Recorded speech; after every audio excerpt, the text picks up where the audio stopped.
Now imagine this. Police kick down a door to your house, accuse you of being involved in serious crimes. They search everything, go through your home, treat you like a suspect, and then in the end, they find nothing. Now imagine after all that, you take what just happened to you and turn it into content. You start posting about it, making videos about it, even making money off the situation. And then those same officers try to sue you for over $4 million, but it backfires. That's exactly what happened in the Afroman case. Because just a few days ago, rapper Afroman had this exact situation happen to him and ended up beating the case against 7 Ohio police officers. And when you hear what actually led up to all this, it gets even crazier. This all started in August of 2022 when Adams County deputies raided the rapper's home, causing significant damage. Afroman says he turned that experience into music, using his own security footage from the raid in a music video to help pay for the repairs. Now he says the lawsuit against him isn't just about the money. He believes it's a violation of his freedom of speech. Now this is where the story really starts. Back in August 2022, police from the Adams County Sheriff's Office in Ohio raided rapper Afroman's house. And the crazy part is Afroman himself wasn't even there at the time. He was out in Chicago. But that didn't stop anything. They kicked down the door to his house, showed up with a warrant, stormed inside, and went through everything.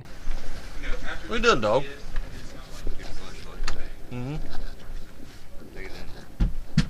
In here?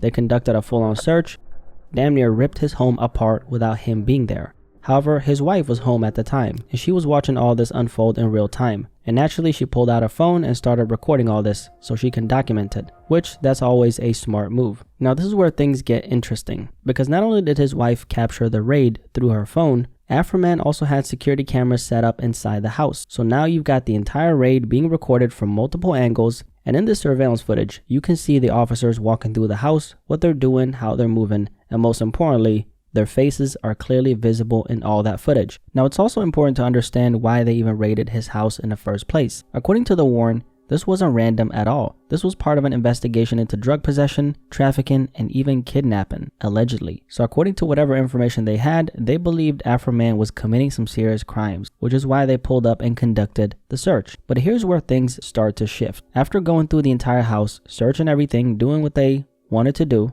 they leave with absolutely nothing. No real evidence, no charges, nothing that actually sticks. So whatever they thought was going on, they didn't find any evidence of that. The prosecution then agreed that there was no reason why any charges should be brought against Afroman. In simple terms, Afroman ends up being completely cleared. Now the funny part is the only thing they actually found in the house were a few joints, a vape, and a little bit of weed. That's it. Nothing even remotely close to what you'd expect from a situation allegedly involving drugs and kidnapping. But it doesn't stop there, because here's the thing. During that same raid, they ended up causing a bunch of property damage because they broke his door, messed up his external gate, even damaged parts of his security system. And all of that ends up costing Afroman over $20,000 to repair. And on top of that, they also, according to Afroman, took over $5,000 in cash from the house, and when that money eventually returned, around $400 was just magically missing. After that, they ran an internal investigation into the situation, and according to them, the money had just been miscounted. So from their side, nothing was taken. But Afroman wasn't buying that at all. He stood on the fact that something wasn't right, saying the cops were crooked and that they did actually take his money. And after the raid turned up nothing, Afroman didn't just let it go. He basically flips the whole situation on its head. He starts publicly blasting the police department, mocking the officers involved, and then takes it a step further by turning the whole thing into content, dropping music videos about the raid, using actual footage from inside the house, and posting clips all over social media, Facebook, Snapchat, TikTok, Instagram, everywhere. And it doesn't stop there either, because he even starts selling merch, mocking them, turning the whole situation into something viral and actually making money off of it on the back end. Obviously, Afroman is a businessman, so in his mind he's probably just looking at it like he has to recoup some of the money he lost from that whole situation. Very smart man. Now the cops didn't really like this at all, because now you've got a situation where they show up, raid his house, leave empty-handed, don't find a single thing,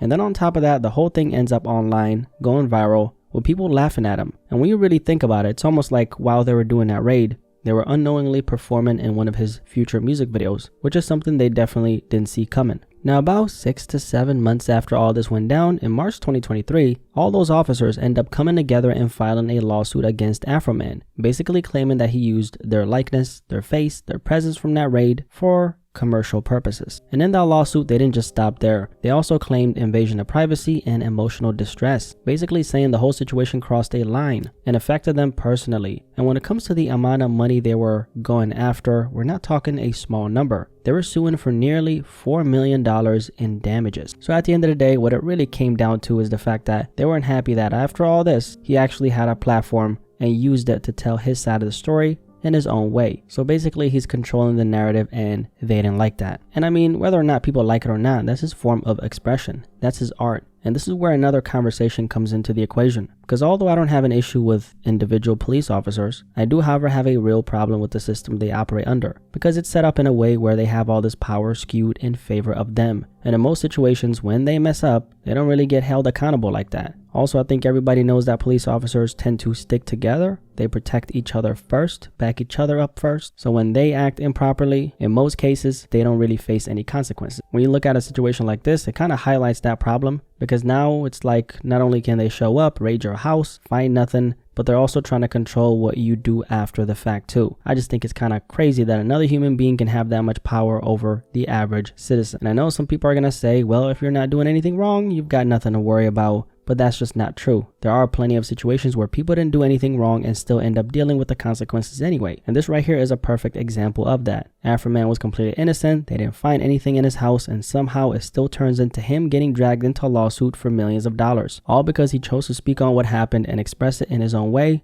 And the crazy part is, Afroman is actually one of the lucky ones because he has a voice, he has a platform. He can turn something like this into content and defend himself publicly. But the average person, they don't really have that. And the thing is, his reputation actually took a hit in all this as well, because now you've got headlines everywhere talking about how the police raided his house over serious allegations. And when something like that is out there, people don't always go back and check what really happened after. Because let's be real, the lie is always more entertaining than the truth. And once people hear something like that, it spreads faster than any correction ever will. Now fast forward to March 2026, and this case actually ended up making it to court. Now the trial for this case actually kicked off a few days ago. And during the 3-day trial, the lawyers for the officers were basically arguing that Afroman was pushing a bunch of lies about him on purpose, saying he did it repeatedly over the span of years all across the internet. Their legal team basically argued that they suffered humiliation, ridicule, mental distress, embarrassment, and loss of reputation, which is interesting because they're not the public figure here whose house got raided and put out there like that, but that's neither here nor there. And on the other side, Afroman's legal team was basically defending everything as comedy, saying the videos weren't meant to be taken as factual statements, but more so as satire and social commentary on what happened. And objectively, some of the things he was saying were clearly provocative. Like in one of the videos, he even suggested that one of the officer's wives had slept with him, which that officer took very seriously, saying it caused real pain in his life, especially since he's been with her since middle school and was hoping people wouldn't think his woman was going. How this whole situation even made it all the way to court, I'm not gonna lie, I don't fully get it. Some people might say he went too far, but at this point it's like, what really is too far in a situation like this? Once you kick someone's door down, go through their home, turn their life upside down, and walk out with nothing, it kind of changes the whole conversation. Just like how law enforcement has the right to act if they believe a crime is being committed, he also has the right to his freedom of speech. And that's something Afroman himself was actually saying in court.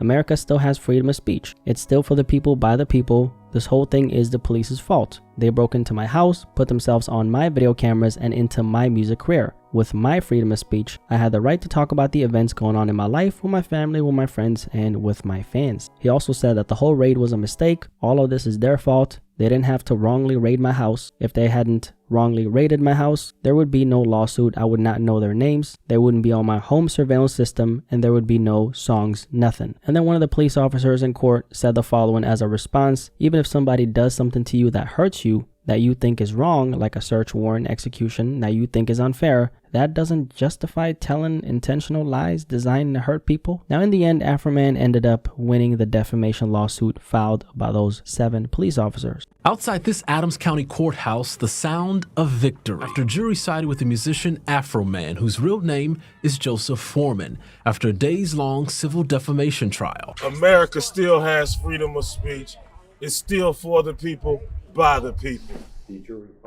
After winning, he reiterated once again that he had the right to talk about this in his music because this is an event that was going on in his life. And honestly, I'm really happy that the judge also saw it that way, because he also made it clear that the reason he even made the songs and the videos in the first place was to recover some of the losses from that raid, the damage to his gate, his property, all that, which, like I said, at the end of the day, he's a businessman, right? Now, this case is actually major because it really tested the limits of parody and how far artists can go when it comes to social commentary, especially when it's directed at real people. Because when you really think about it, this isn't just about Afroman. This touches on bigger questions like how far can you go when you're making content about real life situations, whether it's content creators or like comedians, for example. They joke about politicians, celebrities, and even serious events. And a lot of the time it is exaggerated. However, it's not meant to be taken literally, but it's still protected as expression. Or of course in music, artists constantly speak on real life situations, real people, sometimes even use their platform to mock them or exaggerate things for the effect. And that of course falls under creative freedom. So this case really comes down to that line. At what point does it stop being expression and start becoming something